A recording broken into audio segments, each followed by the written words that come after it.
beautiful people, welcome back to my channel. My name is Cheyenne Barley. If you are new, I'd love for you to join the fam and subscribe down below. So we are going to talk about the 10 micro habits that will stop you from overspending and level up your finance, because you know everybody wants that moolah. We want to save money, especially since 2025 is coming, and we want to make changes to our finances and level up financially. So let's get right into the video.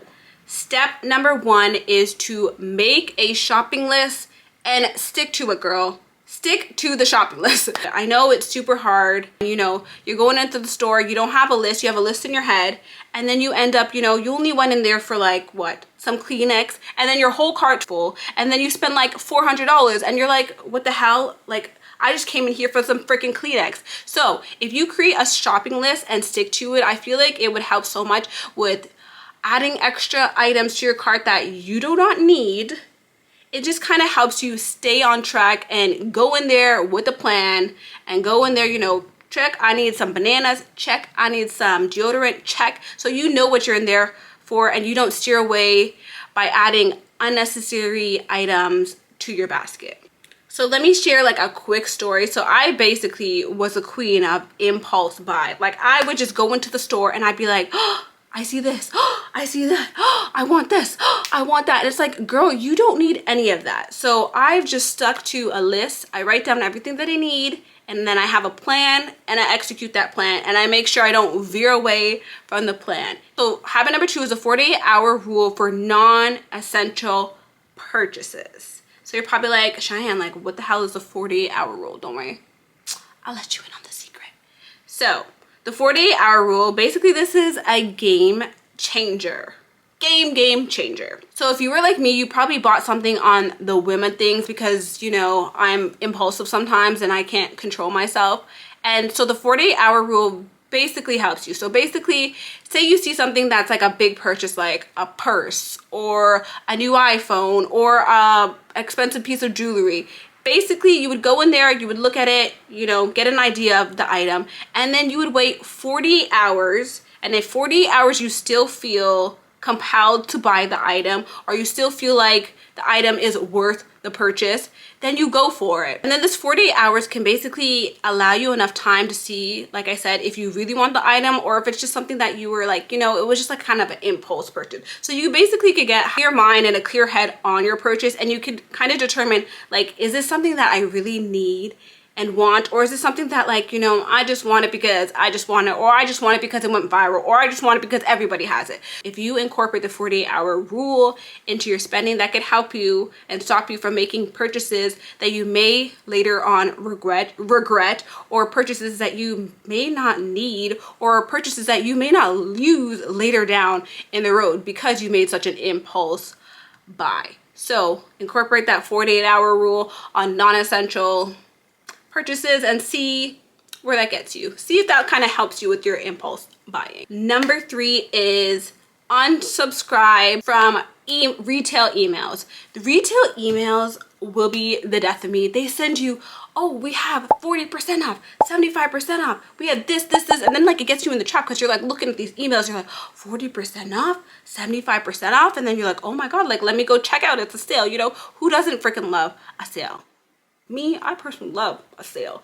But we need to unsubscribe to these emails. So you know how it goes, like these 50% off subline titles. When you see the email, it says 50% off. This screams basically buy me. But the truth here is these emails are designed to pressure you into, or like convince you to buying items that you basically do not need. So a few months ago, I did a deep dive, a deep clean of my email subscription, and I unsubscribed to so many email notifications. I unsubscribed to Shein, to Old Polly, to Princess Polly, to Nike, to Simon's, like to all these retail outlets that I didn't even realize that I had so many of them. I unsubscribed to all of them because they're too tempting. It can make you spend money on certain items that you don't even need because you saw it was 50% off or 60% off or 75% off. Like, girl, you don't need these items. So unsubscribing to those retail emails can help you save a little bit of coin. Number 4 is to track your spending. So you could do that by,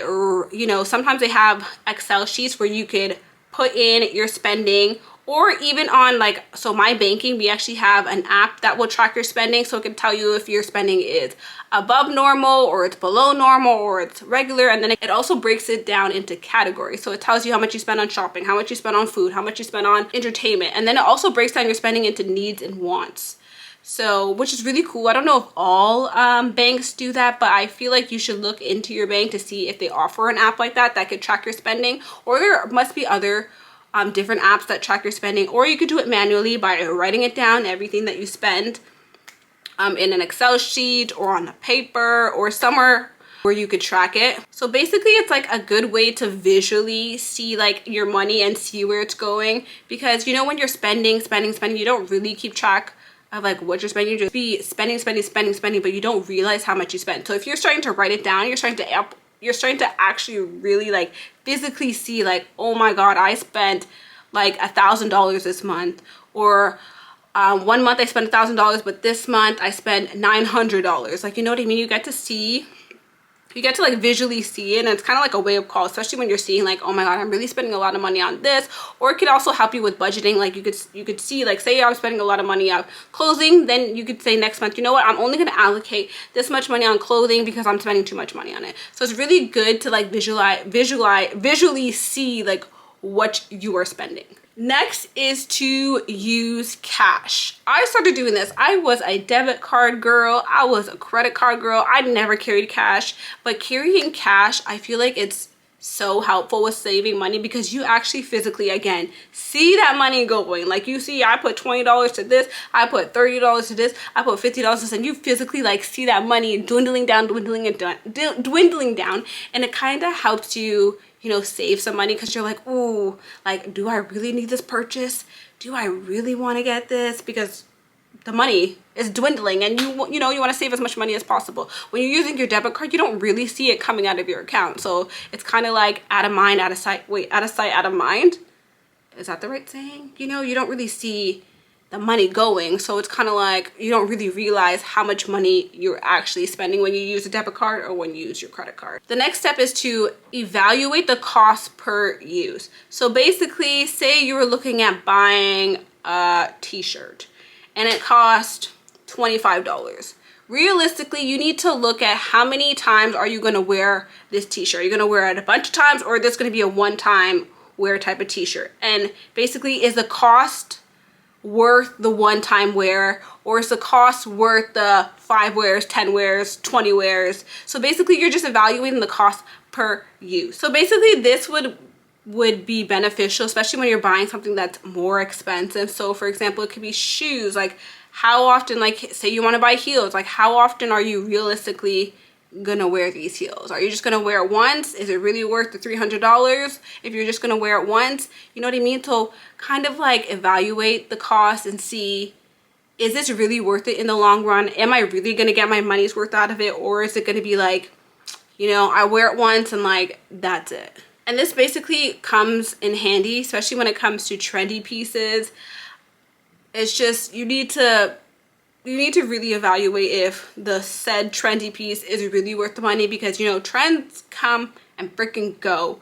So I would say be very careful when it comes to trendy pieces, and I would say use the evaluation method for trendy pieces, because sometimes, you know, you buy these trendy pieces because it's viral and because everybody's buying it, and then what, a couple months later you don't even pick up the item, or you don't even use the item anymore, and it's kind of like a waste of money, and you're kind of like have buyer's remorse and buyer's regrets, like, dang, like, why did I even buy this? Like, it wasn't worth the money.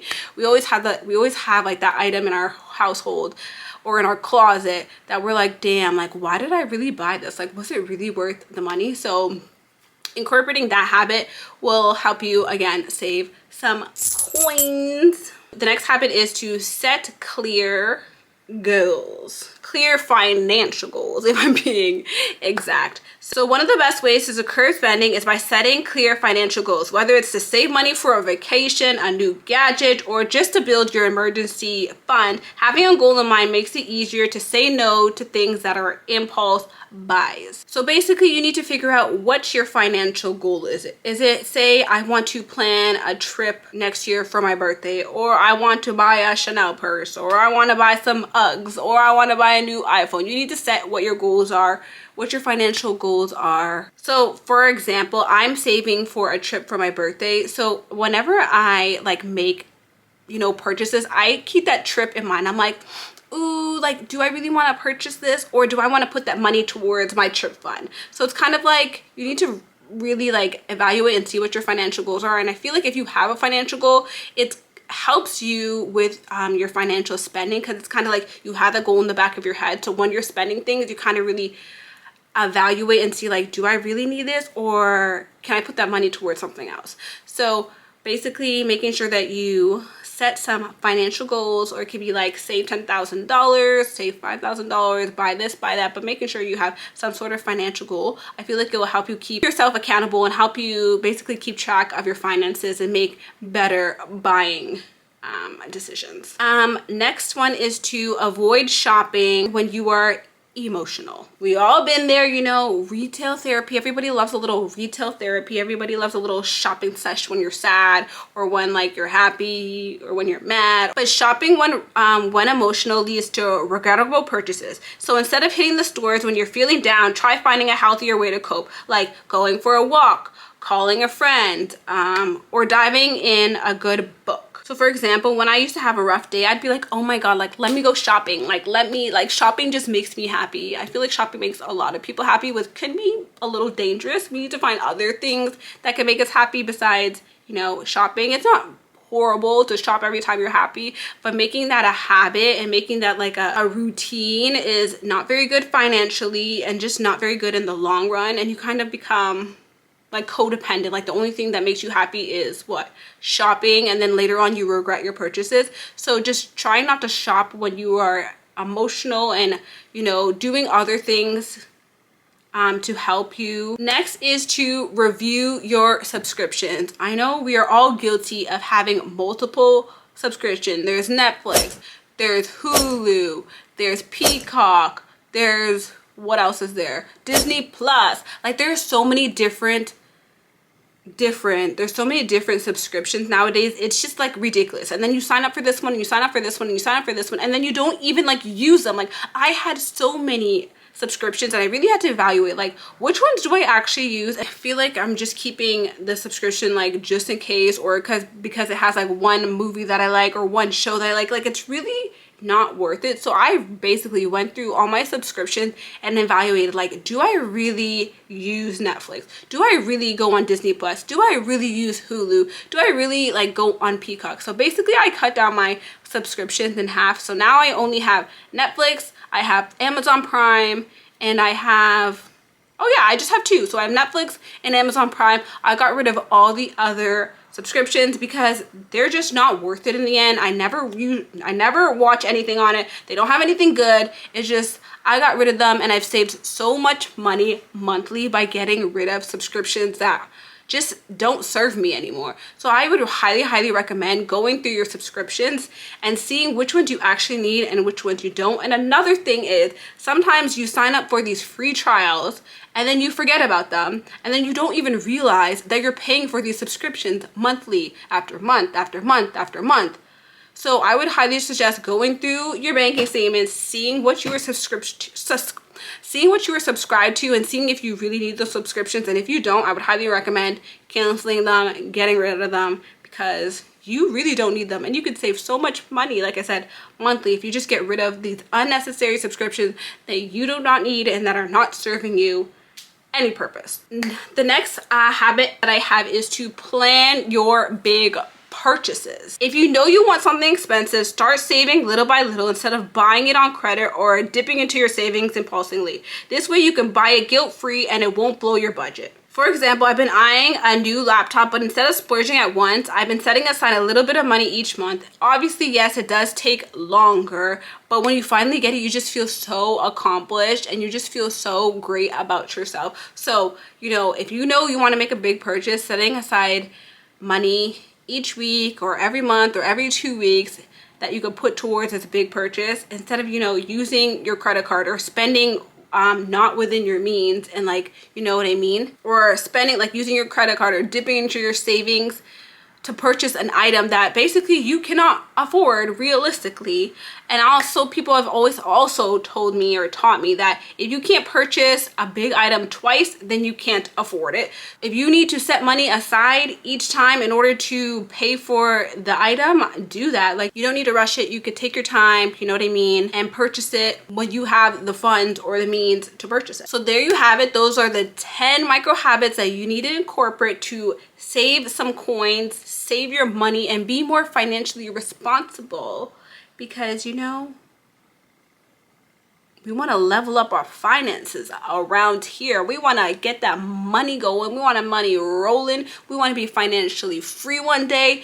And we need to start by incorporating these 6 micro habits into our finances. I hope these tips help you with your overspending and help you with your financial goals.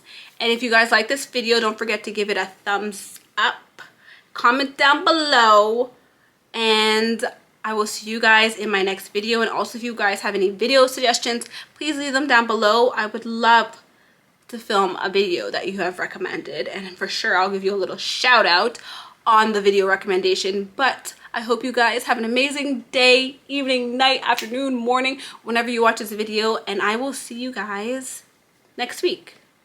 Bye.